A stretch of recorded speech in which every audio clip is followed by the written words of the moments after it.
Come sit down.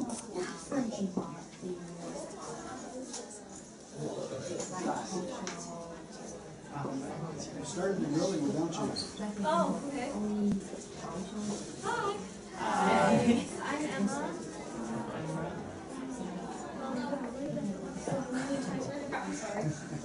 Are you leaving soon? So what are all your names? Okay. Liêu Khai from. My name is Jason. My name is Patty. Okay. My name is Barrington. Where are you from? I'm originally from Texas, in Dallas, Texas. Dojo.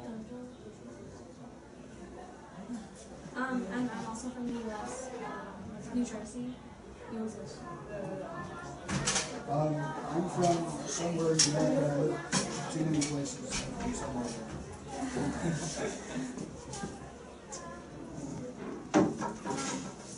So our topic is time management. So what we've been doing so far is just kind of everybody talks about their experiences with time management. Unless you guys have any particular questions you want to ask about that. Yeah. Do you have a question or? We have a question. Oh, Okay, how about y'all just ask questions? Ask us questions. Okay, I want to know how long do you refer the exam? Oh, how long do we prepare for exams? Yeah.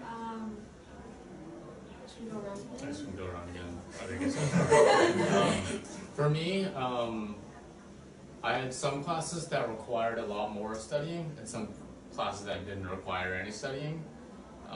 So obviously the ones that I didn't study, I would study like the morning of, but I think what you're trying to get at is some of the more difficult classes, the harder classes.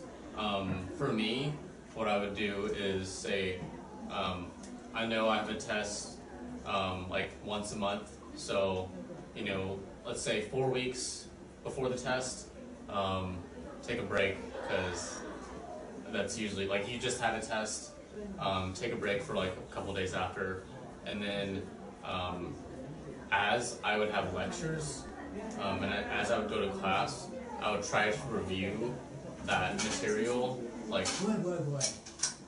Sorry, I'm late. That's okay. I would try to review the material on the same day or later that week. So when you study for, like, it wasn't really studying for the test, but I was making sure I knew the material. So a week before, when I had to study for a test, I already knew the material, I understood it, and all I had to do was recall it.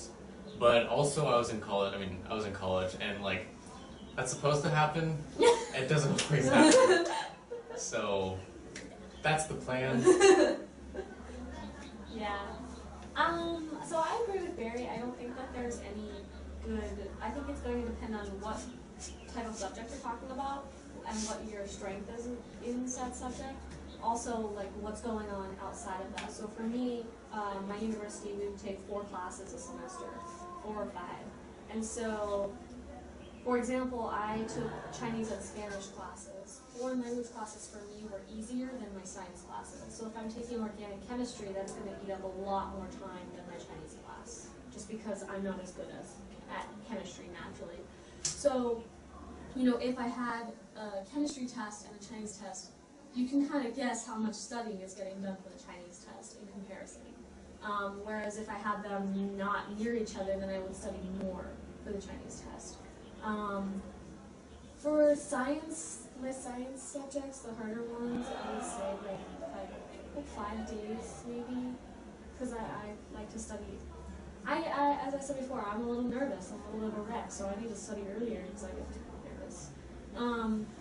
But then there were other classes that sometimes I couldn't sort of get it in and do the day before, 2 days before, something like that. Especially for like, I think like for foreign language classes, because I'm assuming a lot of you take English, your English is really good. I think like for foreign language classes, you're kind of almost always studying to keep it up. It's not like, oh, we're on this unit in chemistry and then I can forget it and then do something that's totally different. Like, you can't forget, like, an entire tense of the English language and then move on. Like, it's gonna come back up again. So it's almost easier to study languages, like,